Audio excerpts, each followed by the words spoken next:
नमस्कार, मी पंजाब डक हवामान अभ्यासक मुक्काम पोस्ट गुगळी धामणगाव तालुका सेलू जिल्हा परभणी।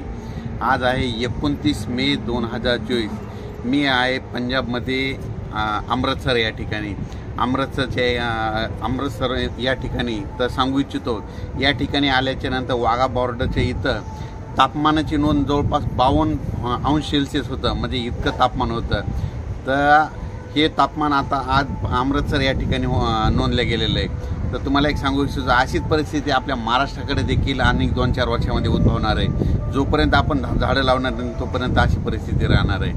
पण शेतकऱ्याला आता एक अंदाज देतो। तर आज आहे 29 मे 2024। शेतकऱ्याला सांगू इच्छितो, शेतकऱ्यांना आणखीन 2-3 दिवसांमध्ये शेतीचे कामे आटपून घ्या, कारण की राज्यामध्ये जवळपास 1 तारखेला 1 तारखे ते 1 जून ते जवळपास 10-11 जूनपर्यंत दररोज भाग बदलत पावसाची सुरुवात होणार आहे। म्हणून हा अंदाज लक्षात घ्यायचा। सुरुवातीला बघायचं झालं तर 1, 2, 3 तारखेला राज्यामध्ये सातारा, सांगली, पुणे, नाशिक, मुंबई, नगर, सोलापूर, उस्मानाबाद, लातूर या भागापर्यंत पावसाला सुरुवात होईल, म्हणजे 1, 2, 3 जून दरम्यान। त्याच्यानंतर 4, 5, 6, 7 जून नंतर राज्यामध्ये तो पाऊस थोडा पुढं सरकत जाईल, म्हणजे मुंबई, पुणे, नाशिक, सातारा, सांगली, सोलापूर, नगर, संभाजीनगर, जालना, बीड, परभणी, नांदेड, हिंगोली, लातूर, उस्मानाबाद आणि तसाच तो पाऊस यवतमाळकडे जाणार आहे। म्हणून हा अंदाज लक्षात द्यायचा। त्याच्यानंतर 5, 6, 7 जूनच्या दरम्यानमध्ये तो पाऊस परत आणखीन पुढं, म्हणजे सातारा, सांगली, सोलापूर, पुणे, नाशिक, मुंबई, तसेच नगर, पुणे, औरंगाबाद, त्याच्यानंतर बीड, परभणी, लातूर, हिंगोली, वाशिम, नांदेड आणि त्याच्यानंतर बुलढाण्यापर्यंत 7 तारखेपर्यंत तो पाऊस सुरुवात होईल। त्याच्यानंतर तो पाऊस म्हणजे 7, 8, 9, 10, 11, 12च्या नंतर पूर्व विदर्भ आणि पश्चिम विदर्भाकडे म्हणतात मान्सून पावसाला म्हणतात थोडं उशिरा जाणार आहे।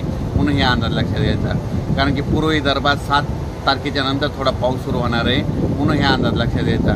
एकंदरीत परिस्थिती बघायची झाली तर राज्यामध्ये मान्सून म्हणजे केरळमध्ये मान्सूनला 31 आणि 1 तारखेला चांगलं पोषक वातावरण तयार झालेलं आहे आणि पोषक वातावरण राहील। त्याच्यामुळं आपल्या इकडं पाऊस चांगल्या तऱ्हेने पडणार आहे। म्हणून हा अंदाज लक्षात घ्यायचा।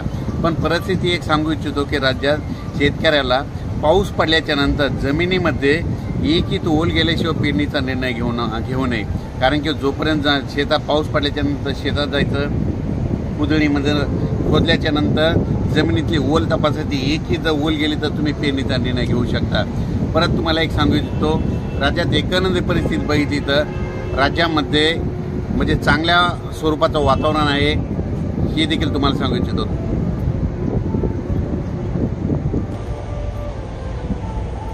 राज्यात विदर्भ, पश्चिम विदर्भ, पूर्व विदर्भामध्ये मात्र 7 जूनच्या नंतर पावसाला सुरुवात होणार आहे। म्हणून हे अंदाज लक्षात द्यायचा।